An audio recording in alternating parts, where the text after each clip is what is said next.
I know for a fact you guys have $50 sitting in your bank account, maybe $90 on a good day. Teen Wealth, Teen Wealth.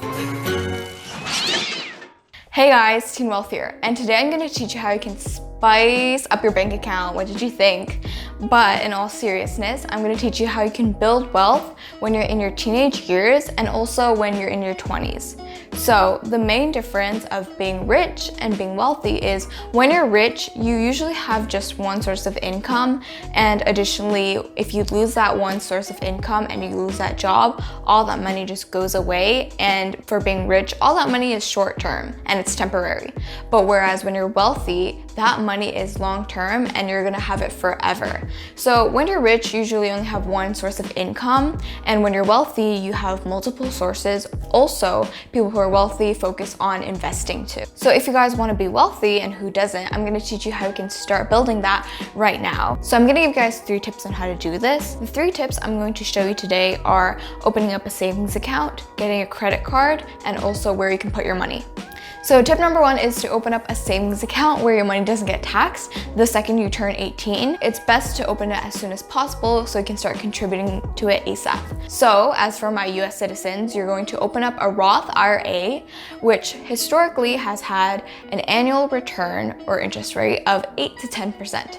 And for my Canadian viewers, you're going to open up a TFSA, which is a tax-free savings account. And as for this, it really varies from institution to institution, but I would say on average, it's about a 1.5% return. Obviously, we want to aim for a higher return because inflation annually and on average is 3%, and the return for a TFSA is going to be 1%. So your money might actually lose value over time, but it's not going to lose as much value as just keeping it underneath your mattress, which is an old saying, which basically means you're just keeping it in your checking account or whatever and not really gaining any interest or doing anything with that at all. So basically the money that is in your Roth IRA, TFSA, or your savings account with tax advantages, what happens is a manager will use this money and invest it in things like stocks and a bunch of other investment vehicles, or you can do something called a self-directed Roth IRA or TFSA, where you can manage these investments yourself and then you get a return on this stuff.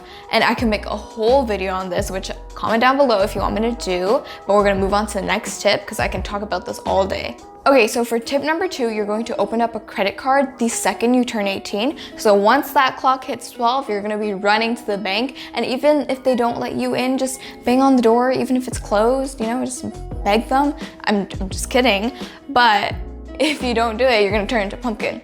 True or false? There's actual bills inside of your credit card. Like there's money in it, like coins in your card. That's like really thin.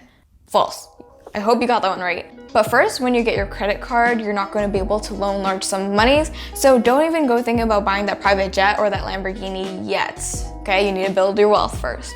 So how you're going to do that, as for a credit card, is you're going to build up your credit score and your credit history.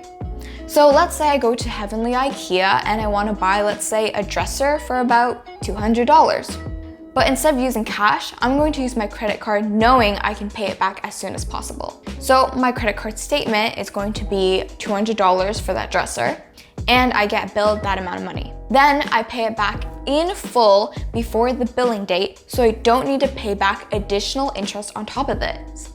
And because I paid in full and I also returned it before the billing date, I'm going to have my score or my credit score increase, and it also builds up credit history. So usually when you want to apply for a loan and you want to get a mortgage or whatever in the future, whoever is looking at your credit history, typically the bank, is going to say, hey, this person's got a good history, they paid it back on time, and their score is pretty good. All right, so tip number 3, let's talk about saving money.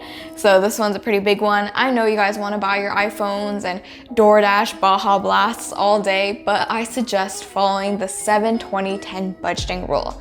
And I'm going to go more into depth in a future video about budgeting, but basically I'm just going to kind of briefly go over it. So 70% of your money is going to go towards necessities, which most of us don't have. 20 is going to go towards debt, which most of us don't have, and 10% towards savings, which I guess most of us don't have. This more so applies to you if you're in university and in your 20s, but let's say if you're kind of in your teenage years, 16, around there. So we're gonna use 80% and set it aside for future investments. And we're going to use 20% on discretionary spending, like clothes, your dresser, stuff like that. All right, that's it. I'm glad this video could bring you some value and help you understand how to accumulate wealth.